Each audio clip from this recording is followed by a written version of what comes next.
തനി ഉൾനാടൻ ഗ്രാമം. ഏതാണ്ട് ആ വീടൊക്കെ കണ്ട് നല്ല മണ്ണുകൊണ്ടൊക്കെ ഉണ്ടാക്കി അതിൻ്റെ മണ്ടയ്ക്ക് ഓലയൊക്കെ ഇട്ട് ഇതിൻ്റെ അകത്ത് കിടന്നാൽ കിട്ടുന്ന ആ സുഖമുണ്ടല്ലോ, ഒരു എ സിക്കകത്ത് കിടന്നാലും കിട്ടത്തില്ല. എ സിക്കകത്ത് കിടന്നാൽ നമുക്കൊരു രോഗമേ ഉണ്ടാകത്തുള്ളൂ. ഇതിൻ്റെ അകത്ത് കിടന്നാൽ സകല രോഗവും മാറും. എന്ത് രസമാണെന്ന് നോക്കിക്കേ.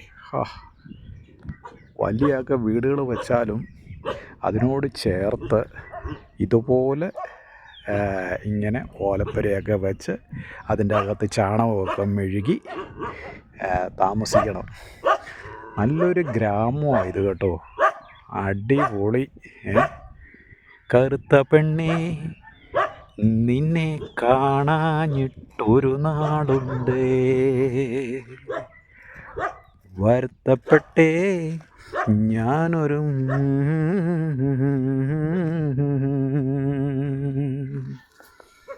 അടിപൊളി സ്ഥലം.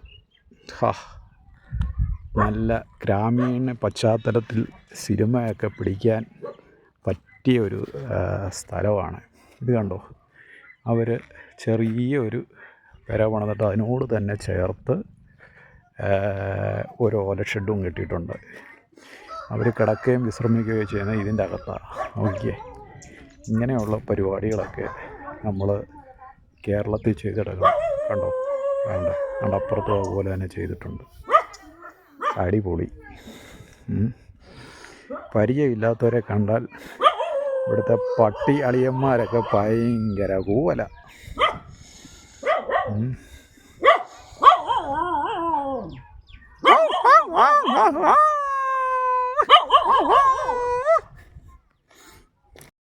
ഇവിടുത്തെ കോഴികളൊക്കെ പണ്ട് നമ്മുടെ അവിടെ ഉണ്ടായിരുന്നു, ജാതിക്കോഴി എന്ന് പറയും.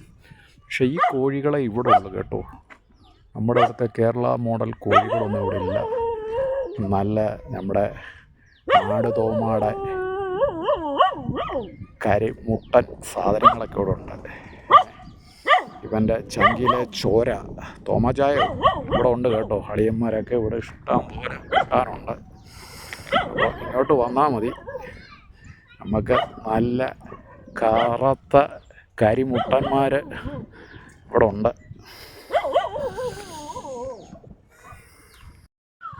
ആയിരം കണ്ണുമായി കാത്തിരുന്നു നിന്നെ ഞാൻ, എന്നിൽ നിന്നും പറന്നകന്നൊരു പൈങ്കിളി മലർത്തേങ്കിളി, പൈങ്കിളി മലർത്തേങ്കിളി.